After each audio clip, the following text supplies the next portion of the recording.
Hey, everybody, welcome to Texas Three Step, sponsored by Texas Sports Life. We've got a great show in store for you this week. Tyler, tell them what's going to happen. Yeah, we got the NBA playoffs starting, which is awesome. The MLB is chaotic as always.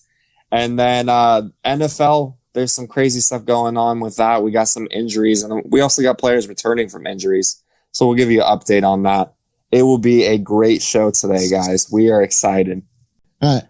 We're going to kick off this episode today with an edition of Q Stories. Take it away, Quentin. Woo! All right, guys, I got a good one for you. All right, so when I was a kid, maybe like 12, 13 years old, I always liked to mess with my dad. I was a little turd. And so I was pushing my dad's buttons, and I made him mad, and he started chasing me out the door. Well, simultaneously, when I was doing that, I was listening to my little iPod Shuffle, you know, little round or little square cube things where you could only go like left and right or play and pause. Well, he chased me straight out the door, and I turned around and I just chunked this iPod Shuffle at him, and I hit him straight in the nuts. I hit my dad straight in the nuts. His left nut swelled up. I know because I saw it. Why are you looking down there? Dude, I had to look at it. He said it would look like a giant story goes off the rails. You had to look at it? Look at it? It swelled up to the size of a grapefruit. Look at it. Look at it. He grabbed his head. Look at it. And a week later, he had a heart attack because of what I ruptured in his testicles. So I gave my dad a heart attack with an iPod Shuffle. Wow. Yeah. Wow. Yeah. Wow. Yeah. What are we? So many questions I have. So many questions. First of all, I gotta make my dumb joke. You hit your dad and you hit your dad's nano with your shuffle. Dumb joke. Boom. Boo. Boo. Get off the stage. My question is, first of all, what year was this? Oh, it was like 2007, 2008. 2007, 2008. You know, he's lucky it wasn't like later in the 2010s when we had these big ass iPhones. You know? No. You imagine? You would have taken out the pillar and the stones, you know? Ooh. But I think it was work. That would have been a free vasectomy, though. Yeah, basically. No more kids for him. Hey, he already had 5. He didn't need any more anyways. I'd do him a favor. Seriously. The Radford 5 was enough. Dude, yeah. We got stories for freaking years. We should write a book. Just write a tell-all. Y'all need a podcast. Yeah. I need to get all 5 of us on here. Yeah, let me run it just so I can listen. The Texas 5-step. The Texas 5-step. No, the Radford 5. Radford 5. Just don't sing. You're not I am your host, Cody Smith. Maybe.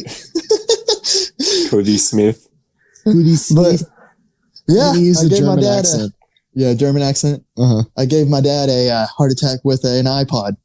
So. Wow, son of the year, son of the century, son. Like, what are we doing? What are we doing? I'm like Bam Margera with that man. Yeah, I jack with him all the time, like Bam and Phil. He wanted to be like Nomar Garcia Parra when he was throwing it and throw a line right at the sweet spot. Yeah. Hey, I was accurate. Yeah, hey, you were.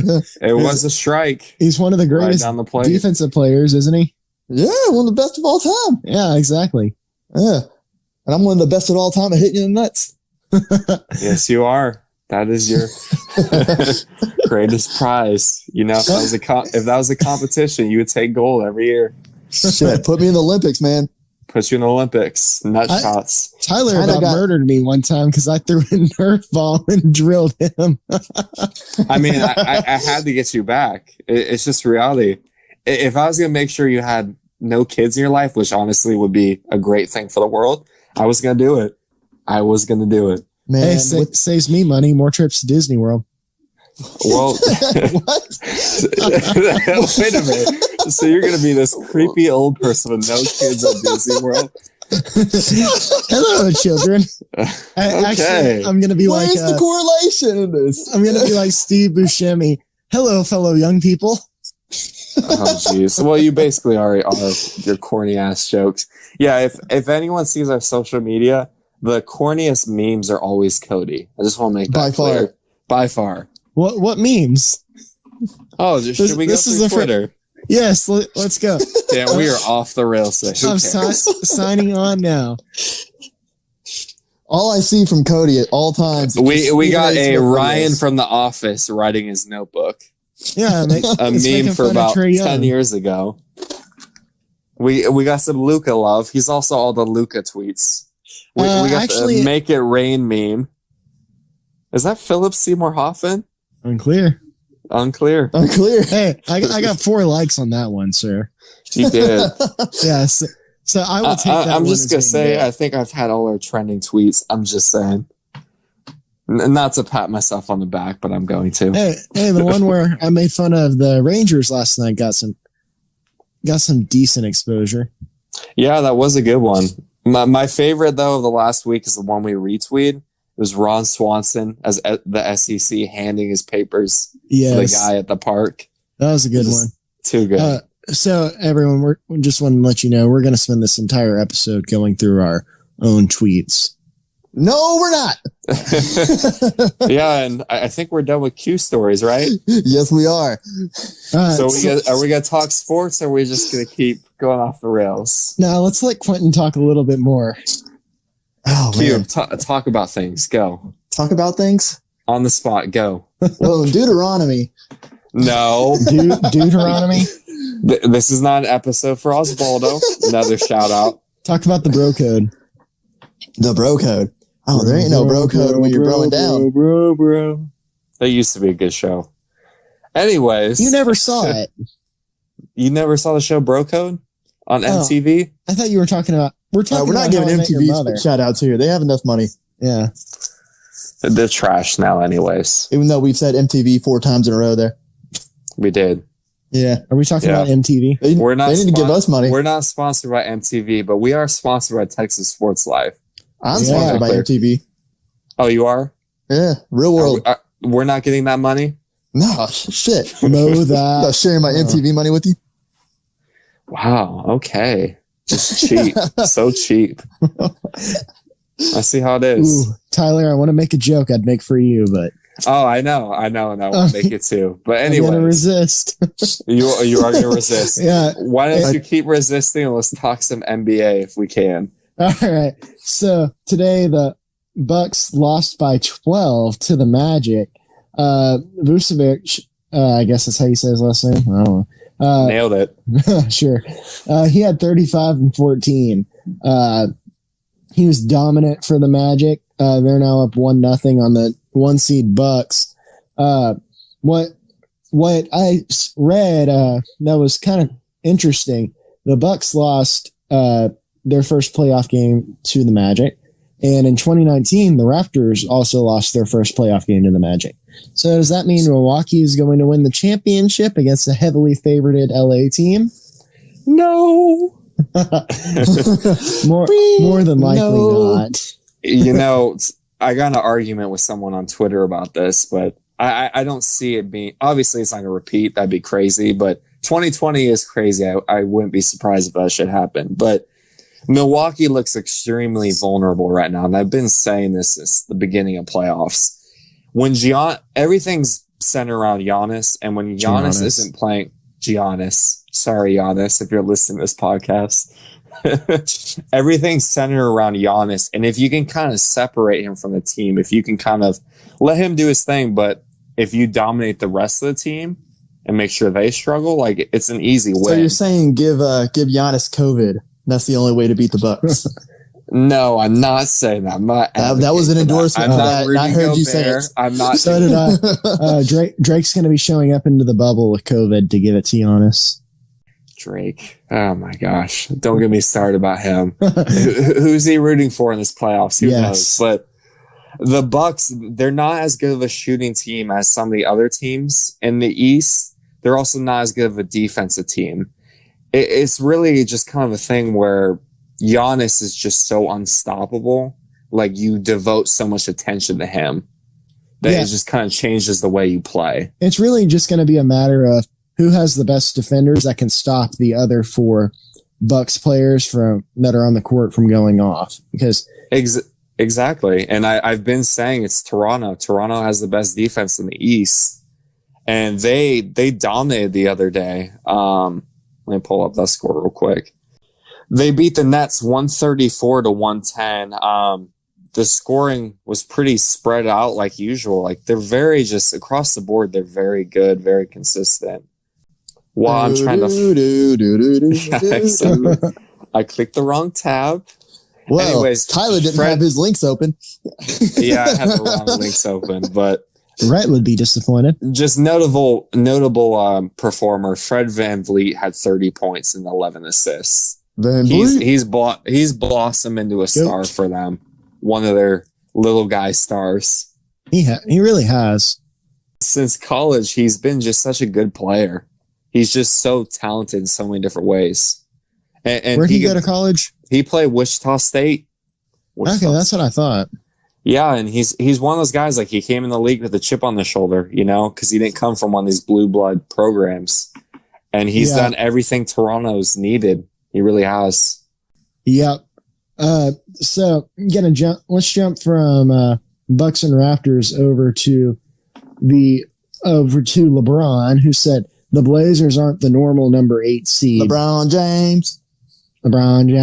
I completely agree with that. The Blazers, especially now that Nurkic is back, they're probably, I would say, a top 6 team in the West at full strength. And Lillard is playing like very pissed off right now with 431. I wonder why.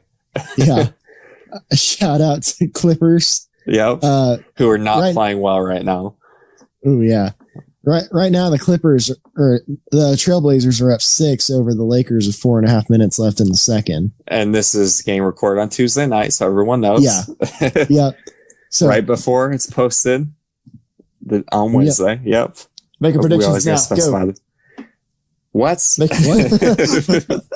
Hold on, sir. We have a script. Stick to the scripts.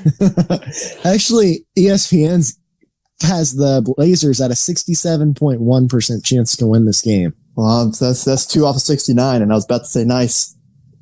So close. I'm sorry to disappoint you. ESPN, no fun as usual. Yeah, I can go on rants about ESPN, but don't get me started on that. Oh, we got some rants coming, so we'll save that energy. Keep your rants in your pants.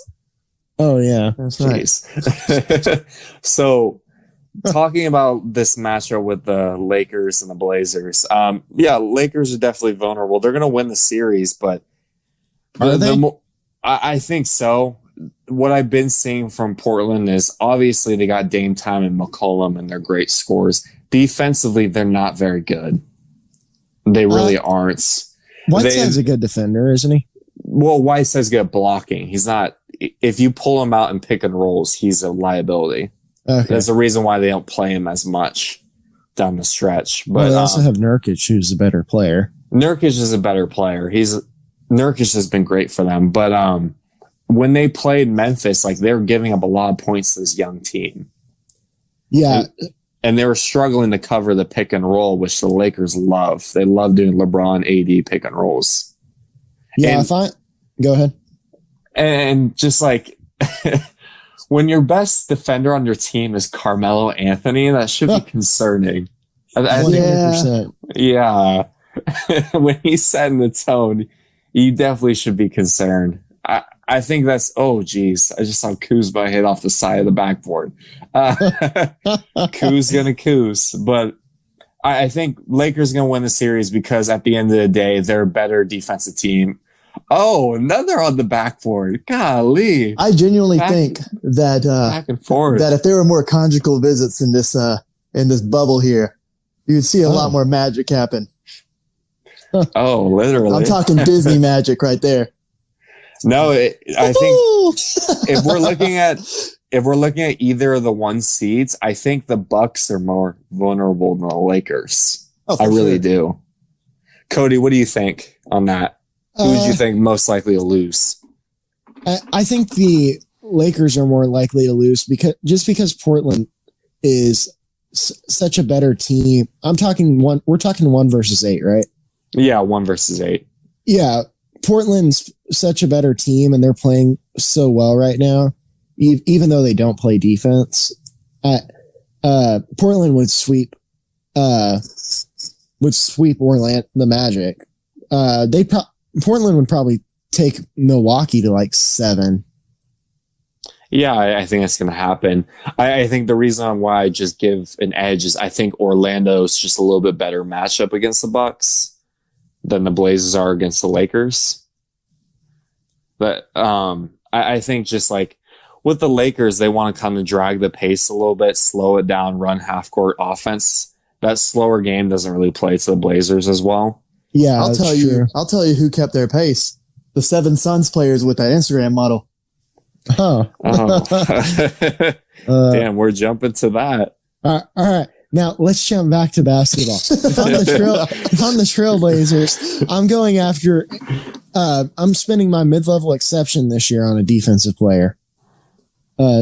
Someone that can start at the 2 or 3 and be a defensive, or a 3 or 4 and be a defensive plug-in guy for you, like your Pat Beverly. Who are you saying this for? I didn't hear the team name. The Trailblazers. The Trailblazers. Yeah, they're going to definitely, after this season, they're going to need to find a defensive stopper. Yeah. For sure. It's just kind of the problem. It's like, who do you have to guard someone like LeBron or Paul George or Kawhi? Like, they don't really have someone who can step up and do that right now. Their 4 and 5 spots are relatively young guys. Especially, I forget the name of their number 4 guy, but I think he's a rookie and he just got into the starting lineup. Gary Trent Jr.? Oh, not Gary Trent Jr., the other guy they come in and play at 4. Let me go to their box score real quick. That's kind of when they go small ball. But Gabriel? Yeah, Gabriel. He's a young guy. I think he's from New Mexico State, I want to say. Could be wrong about that. You getting that New Mexico plug-in. Shout out to New Mexico. Shout out to Matt Powell, who helped me in the MMA show. Shout out to Walter White. Shout out to Walter White. Shout out to El Pinto. Okay, I'll stop. And shout out to my dad for that story at the beginning. Yes. Let's move on from the Lakers. Let's talk about the Rockets. They took down the Thunder pretty easily today without Russell Westbrook, who's maybe out for the entire series. What do you think of that, Tyler? Yeah, I said this to you earlier. I think the Rockets are better, honestly, when Russell Westbrook's not on the court, at least against OKC. I think what I saw today in the game is just like a little bit more ball movement, a little bit more spreading around, hitting threes. I think when you have Russ and James Harden in there, it's kind of who's going to dominate the ball, and it takes away from the other good role players that they have. And against the OKC team where it's just Chris Paul dominating the ball constantly, and they want to play this half-court thing where Chris Paul just runs around and whatever, it's tough when on the other side you have to guard the Rockets just spreading the ball around and hitting threes at a fast pace. Yeah. Do you think the Rockets would be better with a guy that's like a stretch 4, like maybe a Sabonis, and get rid of Russell Westbrook, bring in Sabonis, and then another guard that doesn't need the ball at all times but can be like a defensive stopper for him? Yeah, I've been saying this for years. Like when they went to Chris Paul and then they went to Russ, like the best team they had was when they had Ariza and it was just James Harden's team. Yeah, I always like that team was fit with Russ over there. Yeah, and Chris Paul. Like you can't bring in another guy that dominates the ball because James Harden dominates it so much. Yeah, exactly. You got to have someone like Trevor Ariza, who's a great shooter and a great defender and a just really great leader and does whatever you need for the team. You need more of those guys. They're not star players, but they're not necessarily role players. They're kind of like Carmelo right now, where they're doing everything the team needs to win, and they're giving you probably 10 to 15 a night scoring. Yeah. Like they need that, and they need more defensive stoppers. I don't mind the small ball play that they've kind of come up with. I think that works. It's just the guys they have in place doesn't necessarily work. Yeah, especially with Russ out there, it just gets too clogged up at times because you basically have to make possessions where one possession's for Russ, one possession's for Harden. Yeah, exactly. That's kind of the way it is. You're just trading off. And it's the same thing I saw with Golden State when they brought in KD. It's like all of a sudden they're slowing down the ball movement for these ISO plays. Golden State's going to be a fun team next year if they get a good player in the draft. What? Or they get Giannis. Oh my gosh. Oh God, I hope Giannis doesn't go there. Yeah, well, Giannis is coming to Dallas, so we're good there. I am so excited for next year. The fact that Golden State kind of just they're taking this year off, it's caused every single team to kind of step up and get really good. Next year is going to be like 1 through 8 in both conferences is going to have a chance. I don't know about the East. Maybe not quite with, I'd say 1 through 6 maybe, but definitely the West for sure. The West is loaded. But if you look at like the East, like the Bucks are going to be good, Celtics are going to be good, Raptors are going to be good. Magic and, or not Magic, sorry. The Heat and the Pacers are getting better and better. And they're going to be dangerous next year. And Brooklyn's going to, they were the 7th seed. They're going to be getting KD and Kyrie. Yeah, exactly. Yeah. And the crazy thing is, like, you look at these young guys, Karis LeVert is great. Jared Allen is a monster. Can you imagine having him in there? So you got Kyrie and KD ISOing, and then all of a sudden Jared Allen's getting these offensive boards and just dunking on people. Yeah, and are they going to have DeAndre Jordan coming off the bench? Yeah, they might. Well, watch out. They're going to be on your heads. They're going to be dunking on you, and they're going to be hanging their nuts on your shoulders, as this one coach used to tell me when I could kind of dunk. Yeah, Brooklyn, if they're healthy next year, they could be a top 3 seed in the East, maybe even more. I wouldn't go that far. I could say top 5, because I think the top of the East is just, they're not going anywhere. Those teams are not changing, and they're just going to keep getting better. All they have to do is be better than Boston. I think Brooklyn next year, they're still going to have to work with like the cohesion of Kyrie and KD. And then because both those guys are also big ISO players, that's going to slow them down a little bit. Yeah. They're going to have a lower ceiling than the top 3 teams. Yeah, it'll be interesting to see what happens. What do you think of the paint dry series, also known as Miami versus Indiana? I don't know what you've been talking about. Like I enjoy the heck out of it because there's so many just fun young guys in that. Yeah, I don't get that either, Cody. I like that too. I just like to make fun of both of those teams. Today's game was actually really good. Jimmy Butler hitting those 2 daggers. That was awesome. Butler has been amazing in Miami. It's been a perfect spot for him. Yeah. It's kind of like it's turned in his team. He's had a room for it to be his team, and he can kind of lead them to what he wants to be. He's no longer in the 76ers, and where it's just a bunch of strong personalities kind of butting heads all the time. He gets to be the alpha dog in that program, and he gets to lead these young guys like Tyler Hero, who's just wets from 3, just amazing. He is my hero. He really is. You know, he makes a white man like me proud because I wish I could shoot the 3 like that, but I was never that great of a 3-point shooter.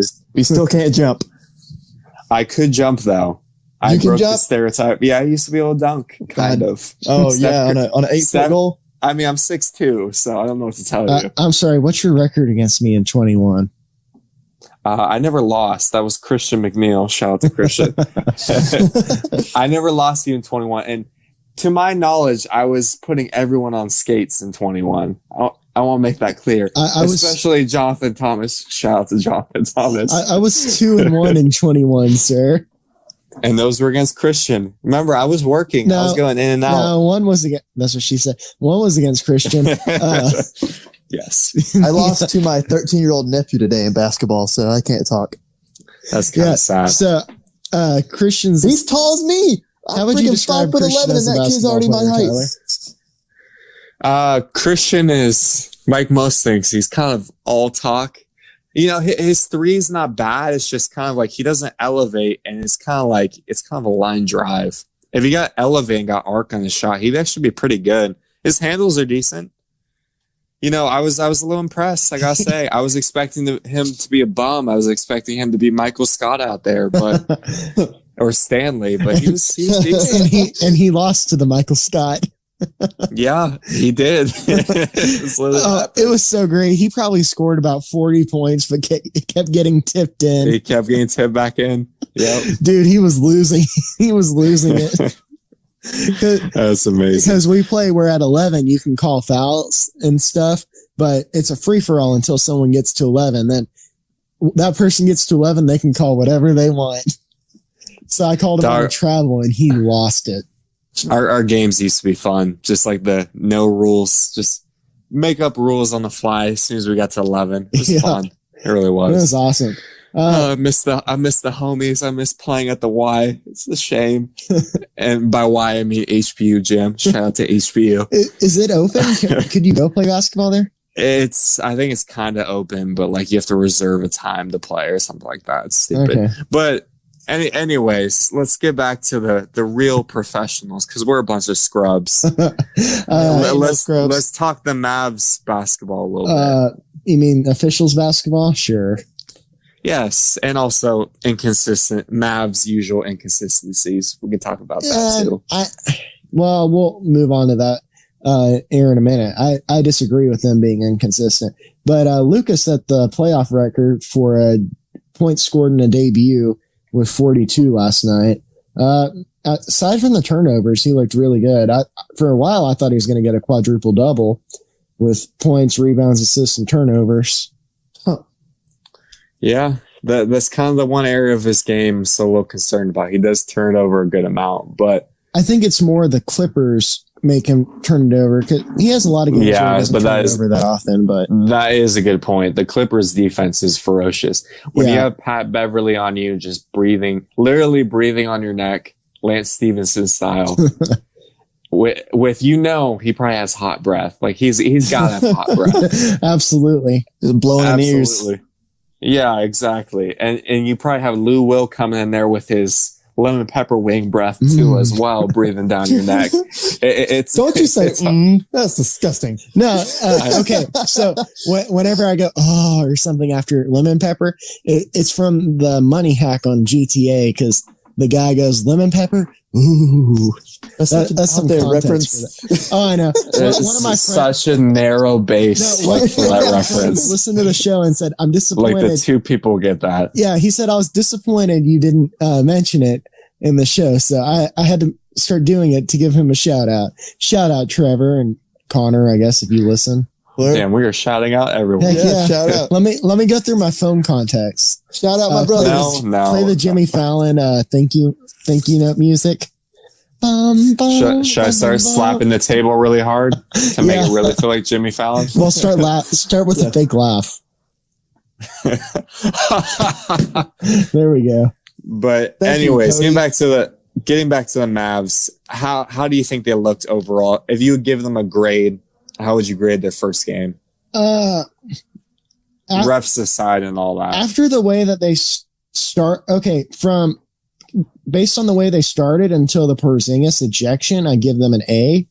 And then after Porzingis was ejected, I'd probably give them a B, because they still made it a game after they lost the lead, though, did they not? Yeah, but still, they still played well without their second best player, who was an all bubble second team guy. Yeah, that's the one thing I've noticed. Well, one of the few things I've noticed about the Mavs is they're not very deep, it seems like. And because they depend a lot on KP and Luka. And if you take them out of the game, they're kind of done for, it seems like.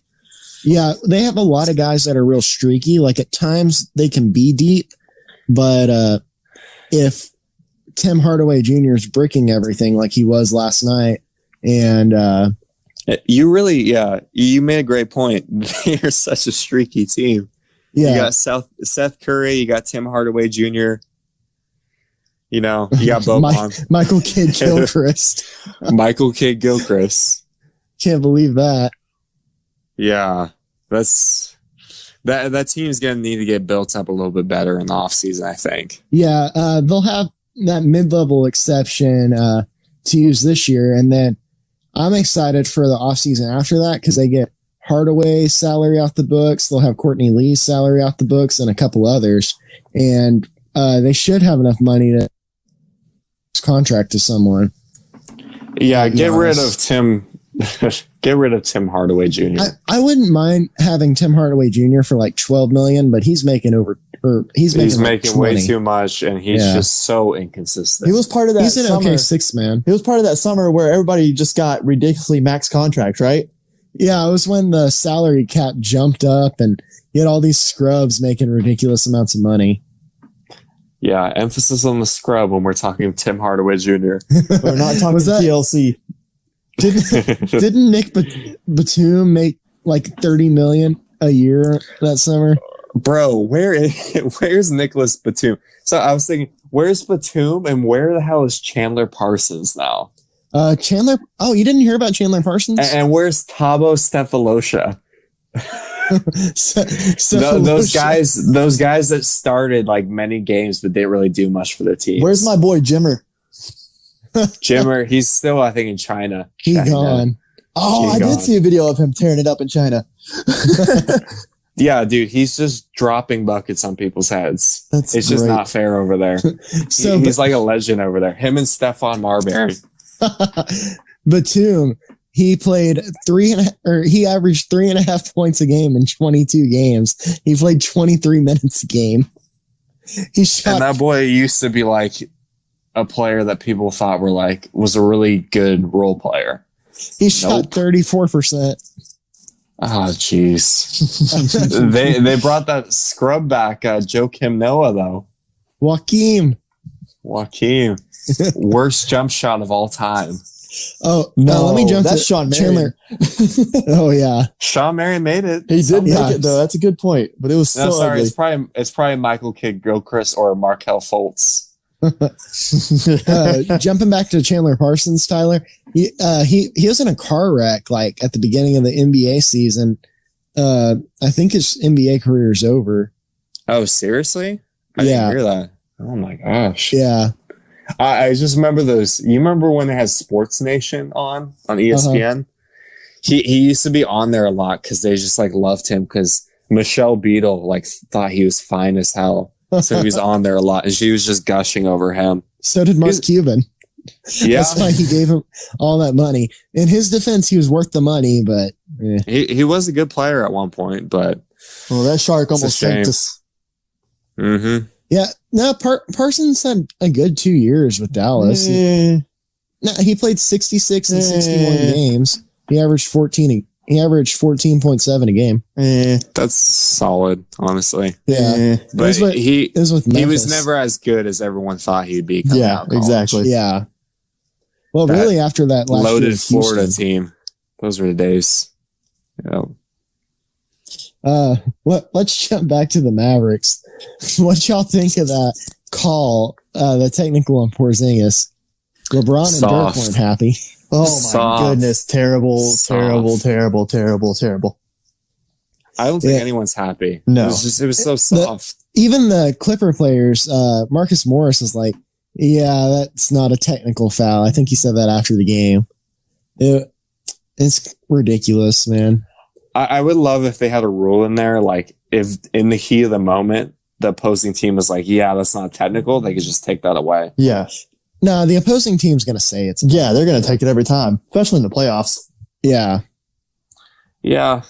If only there's like an unwritten rule for that or something. All right. So I'm going to jump to a little rant about how bad the officials are. The officials really want the LA versus LA Western Conference Finals so bad that they're going to, they don't care who they're going to run. Like they blew their whistles enough to get the Trailblazers to the playoffs, but I wouldn't be surprised if they took care of Portland to make sure LA beats them. And we're seeing it with the Clippers and Mavericks. So it's going to be interesting to see how the rest of the LA Dallas series works out.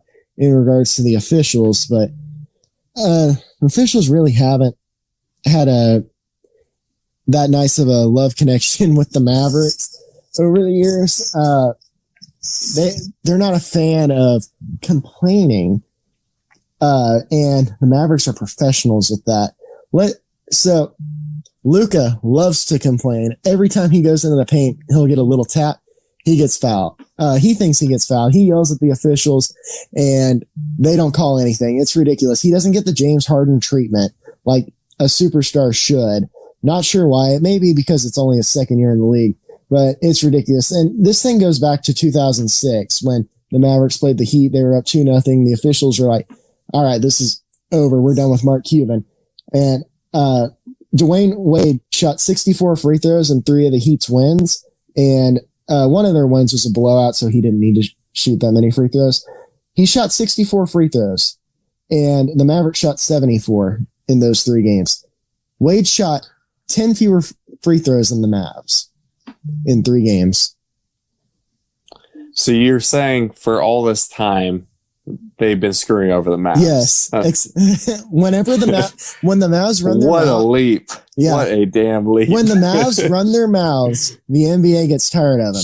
Cuban's been running his mouth since Luka came back, and you can tell in the last 2-minute reports of games, they're all like, a lot of them have had, we talked about this in I think the first or second episode, there have been a lot of calls that have gone against the Mavs in the last 2 minutes. I have a counter to this. Sure. Dirk's magical run. Yeah, that's why I said whenever the Mavs are complaining and stuff, because Cuban didn't say a word during that championship run. Okay. Interesting. Yeah. Yeah, so it seems like with a lot of these teams, the refs kind of ref these teams a little bit differently. Like Rockets are calling more, Mavs they're not. Lakers is kind of a toss-up. They definitely call more calls when LeBron's on TV, it seems like, which is usually what's happening. But it seems like there's an unwritten rule like among officials, like, hey, we're going to judge these people a little bit differently if they start bitching. Yeah, and Luka has a tendency to complain after everything, which if someone's complaining to you about something, are you really going to adjust what you're doing, or is it just going to make you ignore them if they're constantly complaining? Yeah, and I think in this case, the refs are like, no, we're just going to ignore you. Yeah, Stop complaining. You haven't earned that. Yeah, it's really weird. It's weird in these sports where you just kind of have these little nuances that kind of determine the sport. They're just kind of, I don't know, human error, I'd say, in a lot of ways. I say we just take refs out of sports. Let them handle it. Do it. This team talked about it last week. No rules. I want malice in the palace every game. Damn right. I want to see hockey players take their skates off and stab somebody. Malice in the bubble. The's no fans, so they just go to the TV monitors and start punching it. Hockey would be so much fun. Absolutely. They're gonna semi-pro this shit and just have fights during commercial breaks. Oh, that'd be great. It really would. For real.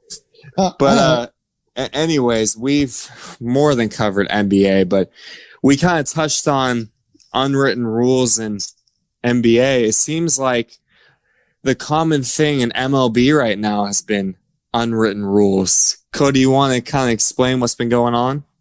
Yeah, so what happened with the unwritten rules is apparently, I've never heard of this one before, but Rangers manager Chris Woodward says there's an unwritten rule where where if you are down in a count 3-0 with the bases loaded, you're supposed to take the pitch, even if it's a strike right down the middle, if you're winning big. I've never heard of that rule before. I don't know why the players should take that into account. If your pitcher's doing horribly and throws you a strike right down the middle, you should for sure hit the ball as far as you want, because in the end, it's going to mess up your stats if you swing and just pop it up. He wouldn't have complained if Tatis swung and just hit a pop-up to shortstop, but I guess since it was a home run, he was mad about it. What are your thoughts on this, Quinn?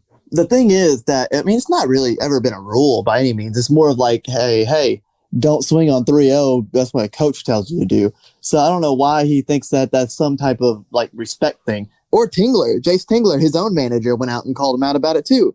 And Woodward, and so Giabo, the pitcher that gave it up, actually ended up throwing at Machado right after, throwing behind Machado right after. And I guess it was instructed by Woodward, but Woodward was suspended for Tuesday night's game, and Giabo was supposed to be suspended for 3 games, but he is appealing it. I absolutely think that it is. I mean, you can't. So look at this. You have guys that are inciting lighting the baseball world on fire, and they're bringing some people back to the sport that might have left the sport.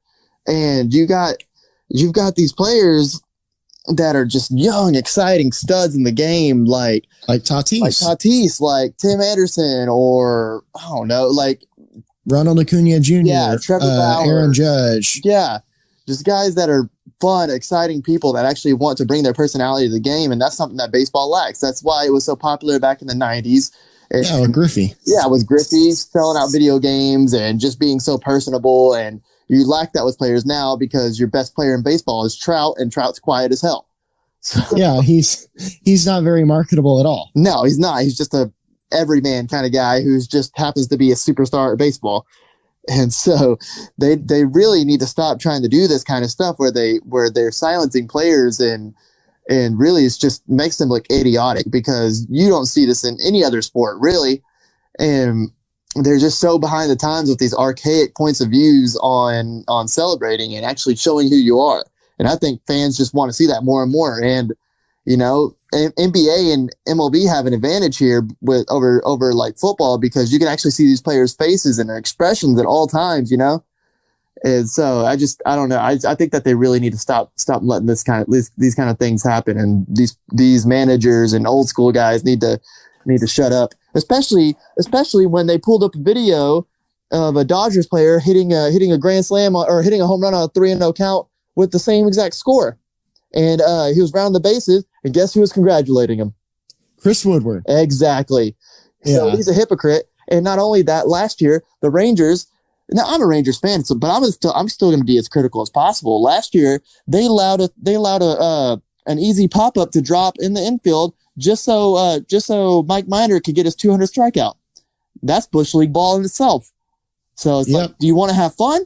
Or do you want to play Bush League ball? Because if you're going to play Bush League ball, don't throw him a freaking pitch straight down the middle on 3-0 anyways. Just walk the guy. Yeah, and baseball is one of those sports.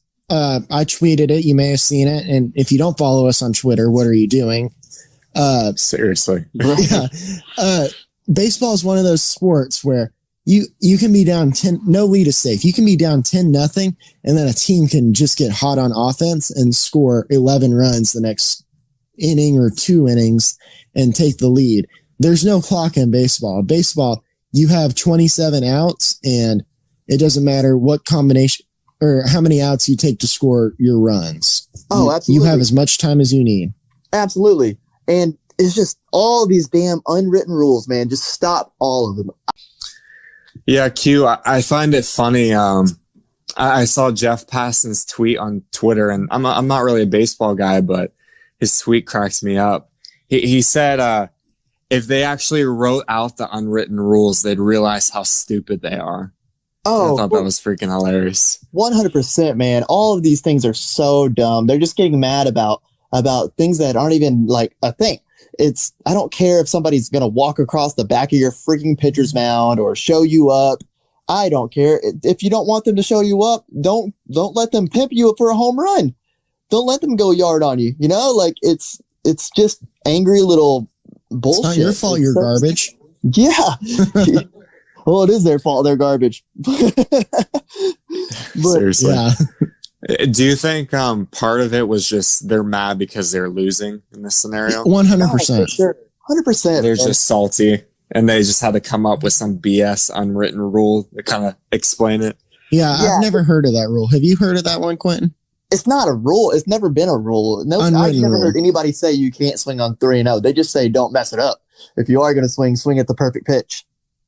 Yeah. And he did. He freaking banged that. He freaking went yak on him. Like, So I don't know, man. I think that's really stupid, and even as a Rangers fan, I will not support that. I think it's bad for the growth of baseball, and I hate when these old school guys try to make it some little piss contest and see who can get angry about some dumb thing.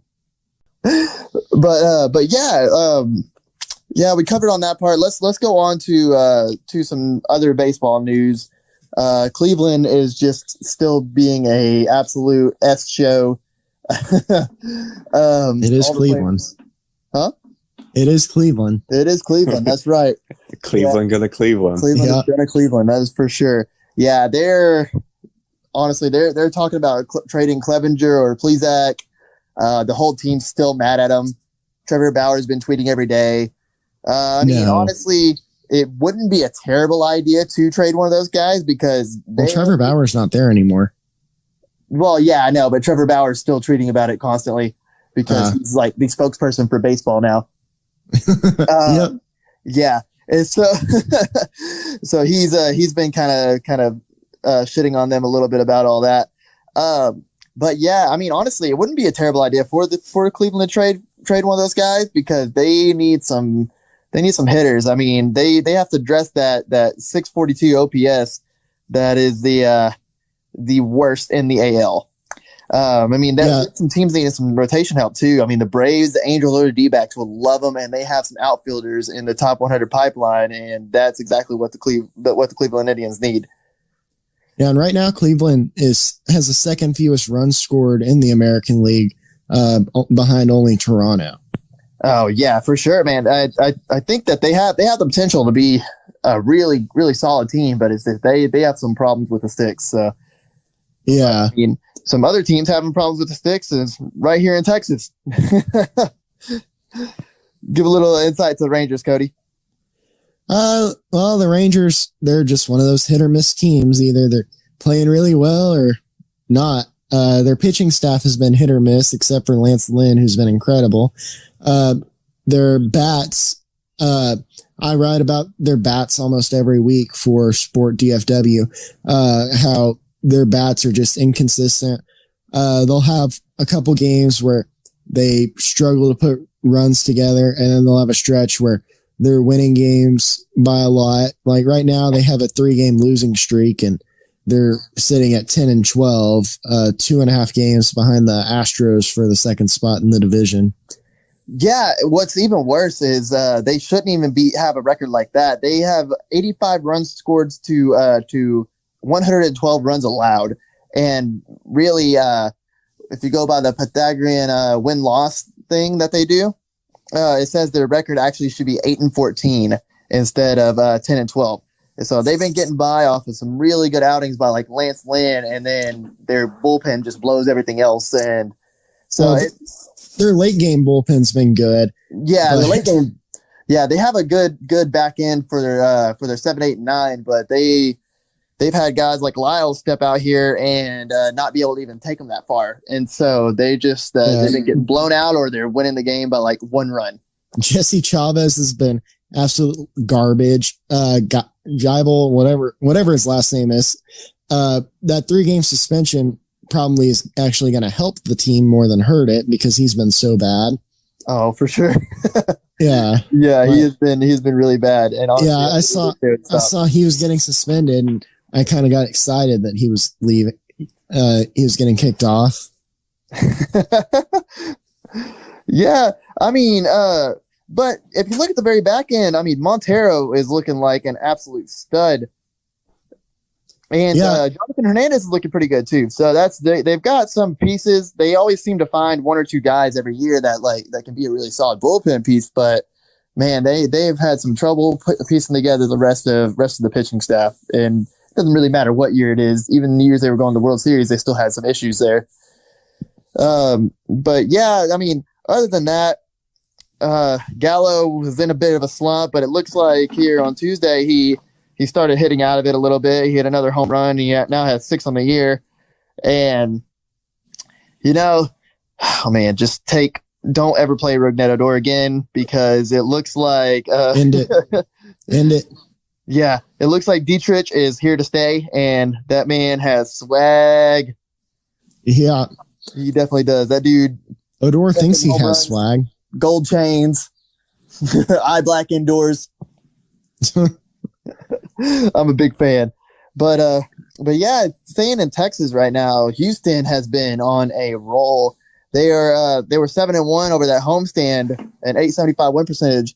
It was the best winning percentage of any homestand of 8 games or more in Houston's history since going 10-1 from June 1st to June 11th in 1989.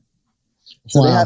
they haven't had a homestand like that since 1989, and that's a team that's been to 2 World Series and won one of them. And I mean, cheating or not, but still, that's still impressive. That's even more impressive that that hasn't happened until now. Since I mean, even though they cheated, so. But I mean, Altuve still doing terrible. But other than that, I mean, they've really found their stuff, man. And yeah, Zach Greinke was terrific tonight. Yeah, Zach Greinke was amazing. Man, there's a couple of guys on the Astros that have really pulled it together. Yeah, it's starting to look good for Houston.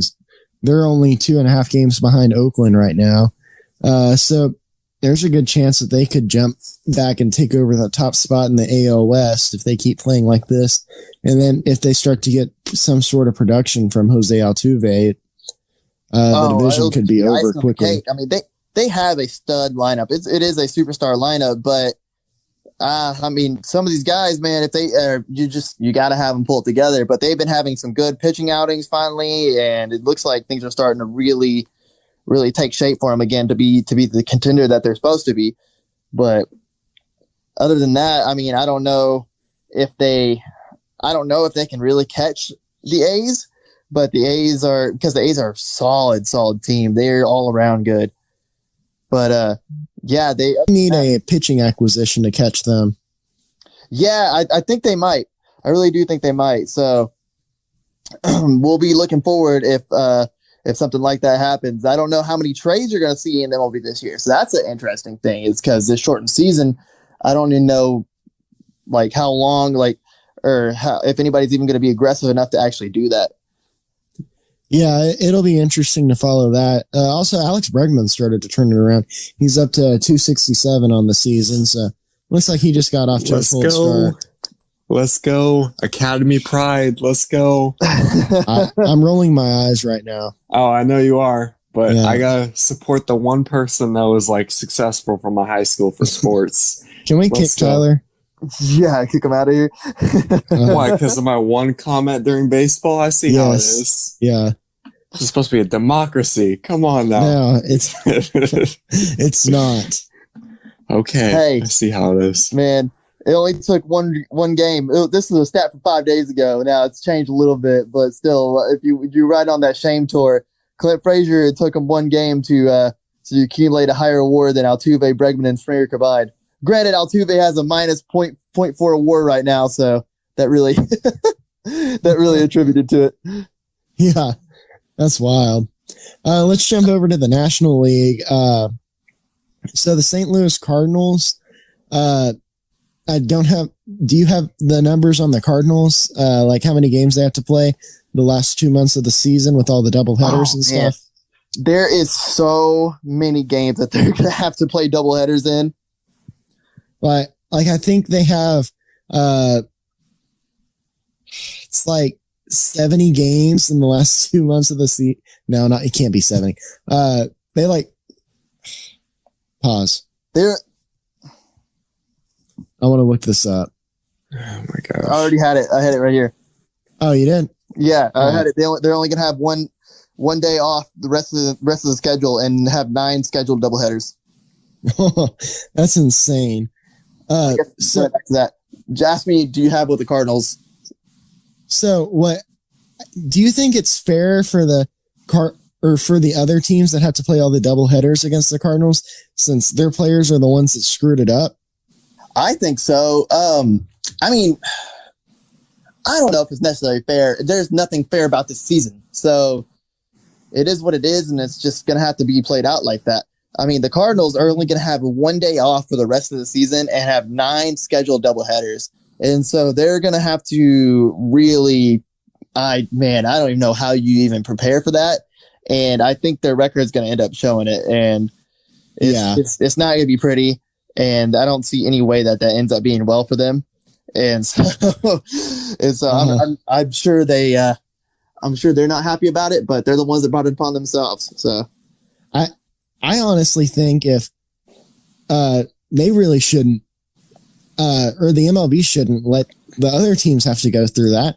Like, instead of they should just make the Cardinals play 7 games a week the rest of the season, and all those extra games against teams that they missed and stuff, just losses, forfeits. I really think that the MLB is trying to keep it in the kind of around the same time period that you would normally have a World Series. I don't think they really want to push it into the winter too much if they can, or late fall. No, I'm not saying to push the season. I'm not saying to push the season back. I'm saying that all the games that they can't play when by the last day of the season are losses for the Cardinals. Like, they don't get to make those up. They no double headers because they're the ones that messed up. I would agree with that. But you already have a bunch of games where they're putting it.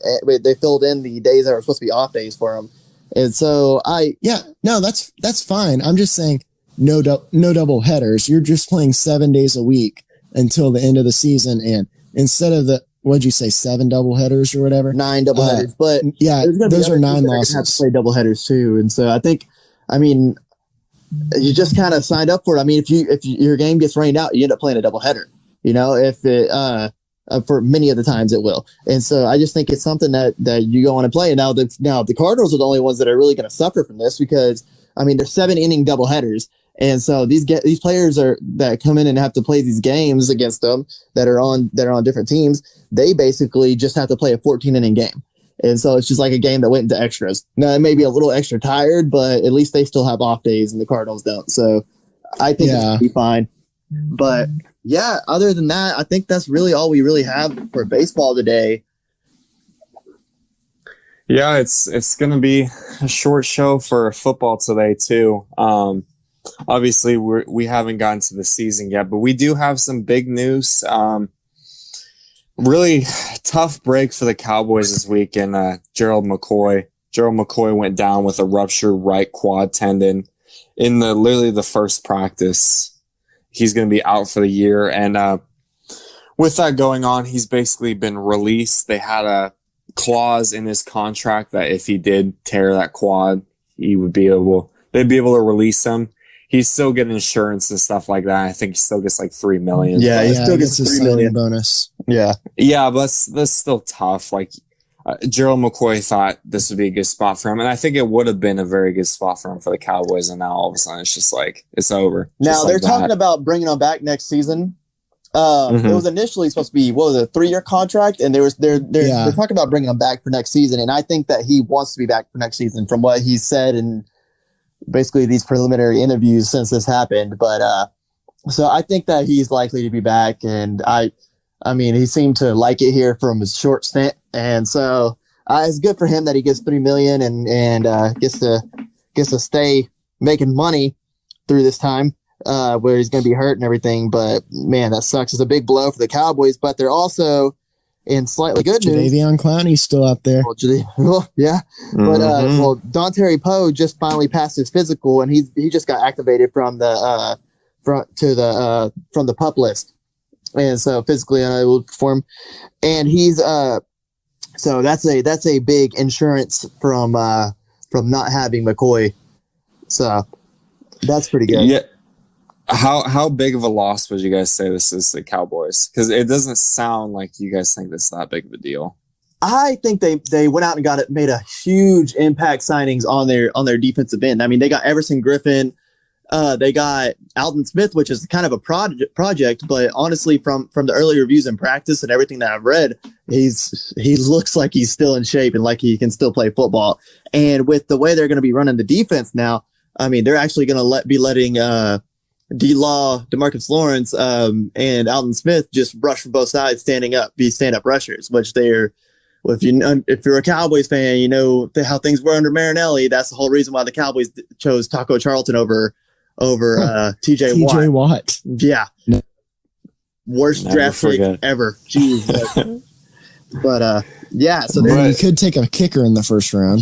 right. Yeah, that's true. They're really That is focused this year on They could draft me in the first round. Hey. You'd be my But, first round pick. But they really are focused this year on and it's just a new thing with McCarthy is just actually letting players play to their talent. I think that's amazing because with Garrett, Garrett and Marinelli, they would always try to fit things to their scheme, and I just don't think that's a great way to plan things out. Yeah. But there are some other big name injuries. If you want me to read them through, Yeah, go ahead. yeah. Other than Gerald There's McCoy, many. we have Jalen Hurd torn ACL out for a year. Robert Alford torn pec out for a year. Trey Waynes torn pec out most of the season. Iman Marshall torn ACL out for the year, and Javon Hargrave pec strain out for a few weeks already. Yeah, So it's really there's also a few more too I got down. Artie Brown tore ACL. Vince Beagle also had a knee injury. So it's kind of across the board with all these teams. It seems like they're all losing one guy, which really sucks. Yeah, it's really just these players realizing that they don't want to play because of COVID and the deadline's already passed. Oh, so they're going out of their way to blow their knee out yeah. Let me tear my Exactly. ACL real quick. so they can get paid more. Yeah. Allegedly. It's like that one meme. The dude's pointing at his head, you know? They're thinking smart, you know? They're playing 32D chess while everyone's playing checkers. I wanted to ask y'all though, because of the COVID stuff and because of these big injuries, what impact do you think this is going to have that guys are going down early like this so quickly? I think it's going to be similar to baseball because baseball, we saw a lot of players get injured that first week or so of the season. And then it's kind of bottomed out except for the Atlanta Braves, who seems like they're just getting hammered by injuries. No, I disagree. Honestly, I really do because you go through football every year. These guys are actually getting a time to an ample, basically almost the normal amount of time to come in and actually train and be ready for the season. Still, like they're just not playing games, but they're still there training. And so I don't know. You always see these camp injuries, and you always see 3 or 4 just super shocking ones. Now we have a little bit more this time, but I don't know. It seems a little bit higher than usual. Yeah. Yeah. It might just be an outlier. It could be, but I think it has a little bit to do with COVID though.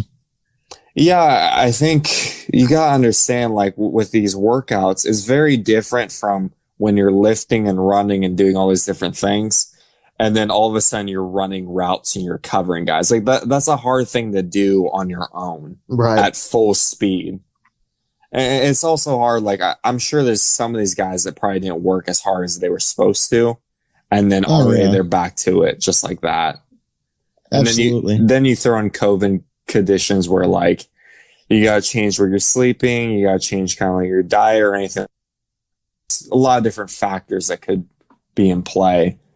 And you're going it like the Seahawks and Saints and some other teams. They're in bubbles right now. Yeah. I mean, the Cowboys are doing a bubble too. Yeah. Yeah, the freaking I'm not sure if you guys saw Hard Knocks, but I think it was the Rams. They built like a full like facility. They built their own like giant tent for a locker room and stuff like that. They had a field set down and stuff like that. They basically had everything made and set up and ready. But I'm sure that's going to be kind of weird because now you're playing on turf you're not really used to. You're in a locker room you're not used to. Psychologically, that messes you up a little bit too. Yeah, and the different type of field could potentially cause injury issues. Maybe not severe ones, but maybe minor injuries. Hell, Dak Prescott built a football field in his backyard so his players could come train before they all started finally meeting together. He also had parties, didn't he? Yeah, he did have a little party. That was earlier in the year. The interesting thing though is if you look at like interesting. Shout out to Osvaldo, part 2. How is Robert Alford tearing his pectoral muscle right now? Yeah, that's crazy to me. That's crazy because like you're not really tackling in the NFL. Well, we have 3 tech injuries right now in the league. We have 3? Yeah. How? I just like, I don't know how that. I'm sure they're locking up and hitting a little bit, but it's like we're still only few practices in. I'm not sure if these teams have gone like full pads yet. The COVID titties, man. And I think I saw something. Oh, Jesus. I saw something. I think the NFL made the teams have to do walkthroughs a little bit longer this year instead of like full scrimmaging and hitting and all that. So it's really weird that guys are tearing their pecs. Like that's really out of the usual.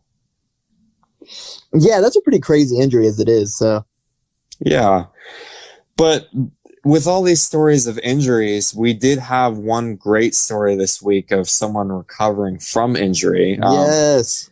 Alex Smith is back.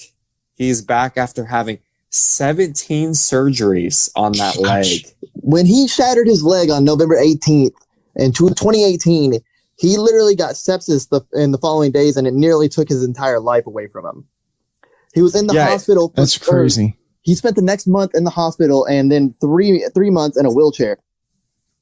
And this man is back today. He's doing 3-step drops. He looks not full speed yet, but he still has a little bit of fluidity. He still can do his 3-step drops and all his other movement, like looking like a normal QB. It's just not as quick, not as mobile as probably used to be. Will the Redskins come? I hope not. That would be a terrible move. Wait. Hold on a second. Sir, they are not the Redskins anymore. The Washington football team. The Washington football team I don't think they would cut him. I don't think he's going to play this year. I'm not sure if he's supposed to. But have you seen how poorly that team is run? Seriously. And do you believe in Dwayne Haskins is the real question. No. Neither do I. I mean, tanking for Fields. Right now. Tanking for Fields. Fields still trying to play college football. I don't know what's going on with him. We'll talk about that in a second. But what do you think the Redskins will be? I'm sorry, the football team will be named.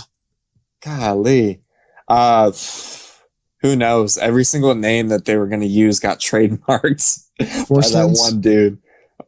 Sir, this is a family show. No. All they had to do was just change their logo to a potato, and they'd have been fine. I mean, I don't mind the Washington football team. It's kind of like one of the soccer teams in Europe. Like you don't really care about their nicknames. So this is like, America. Like how many people actually know like Liverpool is the Reds? Like you just call them Liverpool or you call them Barcelona or whatever. Call them the Skins. If they're gonna, oh jeez, whatever they do, I think if they're gonna rebrand, let's get rid of this like brown color they got and this weird burgundy. Go watch that off of the movie. Bring Shane Falco in at QB. We'll have a great time. Who? You've never seen The Replacements? No, I haven't seen The Replacements. Oh my goodness, you got homework. You better watch the damn Replacements. Sir, you have homework. What? Yes. I'm giving you homework now. Shit. I hate that. Okay, Dr. Clark. We're having a quiz next week. You better be ready. Damn. It's going to be a quiz about basketball too. Oof. Well, in our closing few minutes here of football, anybody got any like big storylines or big things they're looking out for in football coming up or anything like that? I mean, are you talking NFL or we still got some college football we need to talk about? Yeah, I mean closing out NFL, with the but about to Cowboys. move on to college. I mean, the one thing I wanted to wrap up with Alex Smith is I just wanted to ask y'all was like, do you think he should be playing in the first place? I think if he wants to play. I think he can do whatever he wants. Yeah. That's true. He's open to it, but man, I'm not sure if y'all seen the pictures of his scars and stuff like that. Oh, it's gruesome. His legs, first of all, bent. It's like curvy now, which is weird. But like, I'm honestly concerned if he gets hit to that. He probably shouldn't be playing, but I'm not going to tell him what to do. Yeah, like if he wants to keep making millions and he's willing to do that, he could lose his leg. That's kind of scary. Like, sure. I'd go play NFL Adam football as a Vinatieri is still QB playing with one leg. Adam Vinatieri is still playing, but the dude they compared his injury to, Theismann, he said that Alex Smith's injury was worse, but I guess it was just crazy because Theismann stopped playing. So I mean, but obviously, modern medicine, we've come a long way. Yeah, that was Alex. Yeah, you used to think an ACL would end your career, and then Adrian Peterson got one and then came back better. Yeah. Yeah, and then we had DeJuan Blair in the NBA playing without ACLs. I'm not sure if y'all remember that for the Spurs. Oh, he was That on the awesome. Mavericks too. He was on the Mavericks too. That was kind of. I love when the announcers would bring that up. I'm like, oh, interesting. I guess he could do that. Huh? Cool. But yeah, he probably, if he wants to play, well, I mean, I'm behind him. I'll root for him. I'm not rooting for the name to be determined, but I hope he does well. I hope he stays healthy. I hope he still gets that bag. Yeah, that's kind of it for the Alex Smith. That's kind of it for NFL. We're going to do some. One last thing I wanted to say for the NFL. Quentin will like this. Drew Pearson is eligible to go into the Hall of Fame. That is true. He was what do they call it? The legacy pick? I think so. It's something like that. Yeah. And basically everyone who gets picked as this thing, he's not guaranteed in yet, but basically everybody that does get picked as this ends up getting voted in, and he absolutely deserves it. If Lynn Swann is there, good God, you better put Drew Pearson in. That is such a cheap shot. It's kind of ridiculous how political the NFL Hall of Fame is. It's just like the MLB Hall of Fame. It's ridiculous. Tell me who is the guy that didn't, or there was, I think there was three or four people that didn't vote Ken Griffey Jr. in 100%, and it's one guy that didn't everybody. vote Jeter. Huh? What? One guy didn't vote for Jeter. Yeah. What, was that Mark? Was that Mark Wahlberg who shot Jeter? Should have shot A-Rod. Should have shot A-Rod. It's all political, man. I hate the way they vote for Hall of Fame, but yeah. It should be. You know that's what why they should T.O. do? wasn't a first ballot. T.O. absolutely should have been a first ballot, and that's criminal. Shoot, T.O. come back. T.O. still did come back. He'll be the XFL. first. Has there ever been a player that's gotten into the Hall of Fame and come back and play? I do not think That's so. never happened. That would be Probably crazy. not. Well, what if he plays really poorly and they're like, let's take this back? I wouldn't put it past Brett Favre. Seriously, he's always willing to come out of retirement. He's looking jacked right now. He's definitely in shape. Those Wranglers, man. The Wranglers. He probably doesn't want to go away from that Wrangler money and that. What was it? The Copper Top? Is that what the other brand of his? Yeah. Hey, those things will make your knees feel right, okay? Or his What was that voice? yeah, I don't know what the hell that was. That was my Brett Favre voice. It sounded like a feminine Brett Favre. I got you. Hold on, a little more country here. Not even close. I don't even think you know what Brett Favre sounds like. I don't know what Brett Favre sounds like. I haven't seen him in years. Isn't he from is he from Louisiana or is he from like the Appalachians? I think Mississippi. I just know he's a country dude that wears way too tight Wranglers. I I digress. Let's move on to college football Mississippi. because there are two important things. Big Ten is an absolute shit show. Of course. We got the participation trophy parents coming in. They're flying into the Big Ten headquarters, basically trying to complain, trying to get the season going. Karens and Kyle to the rescue. Karens and Kyles to the rescue, and it's a disaster. There's nothing good that the Big Ten could do to salvage this at this point. If they return to playing, that looks terrible, and they will get torched by the kind of liberal media would torch them. Not to mention you'd have all the outbreaks, which would be terrible, and any potential concerns with players. But at the same time, it's like if you stay right now, you're legally stuck in contracts where teams can't leave the conference. They can't really play. So, and they can't make money in the fall. So it's kind of just like, okay, do you want to burn cash or do you want to burn reputation and people's lives? What do you want? Reputation. Pick your poison. Burn reputation. I mean, I'd rather watch some Big Ten football. Pac-12, I don't give a damn. They can do whatever the hell they want. They could outside of stay like out of this. Ohio State and Penn State, Big Ten football is like watching paint dry. Well, shout out to Iowa football. I really wanted Iowa to join the Big 12 so they could play TCU. Oh, jeez. That would be so terrible. 10-7 would be the final of that game. Oh, my gosh. Gary Defense. Patterson would have more pounds of sweat on him than what points would be scored. Anyways, let's quickly, last topic of the day. We had the top 25 by CBS without the Big Ten, which was kind of cool to see. And already I got a big problem. Texas A&M, number 9. Now, Texas A&M, they're going to be good this year, but man, that is way too high. They think they're going to be good every year, though. Yeah, it's the same with Texas coming in at number 11. The two Texas schools, can we lower the bar and the expectations, please? Like, can we start in like the upper like 18, 19 range? Like, I'm tired of us coming in like the top 10 and like us just underachieving. It pisses Y'all me should off. just start unranked. I wouldn't say that. I like being ranked. So what you were saying is you are not back. No, they're not. Let me answer that for you. We're semi back. No. Back to mediocrity after last season. Back to mediocrity. We freaking smoked Utah in that game. Like it's the same team from last year. Just it's the Pac-12 now guys are team. healthy. I mean, that is a good point, but it still was like one of the best Pac-12 teams. It's a Pac-12 team. Man, Pac-12 has gone downhill.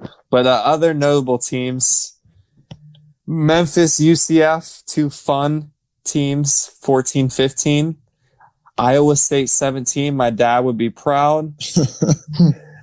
And Is this heaven?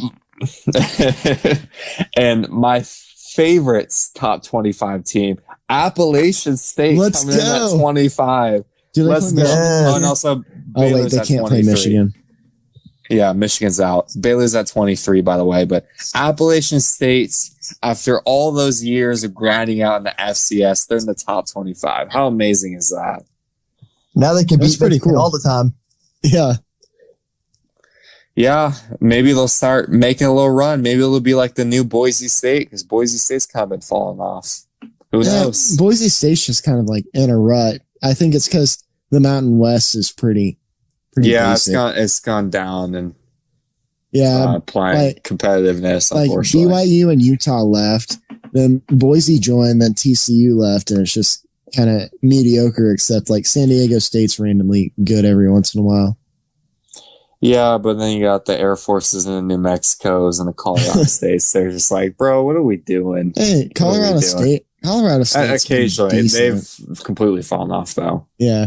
They just randomly have like good receivers. That is very true. New Mexico, they occasionally have decent running backs, but nothing else. And Danny Granger. And Danny Granger. Basketball's fallen off too, but not to just shit on my old school. Now, R.I.P. why don't you go on your current school?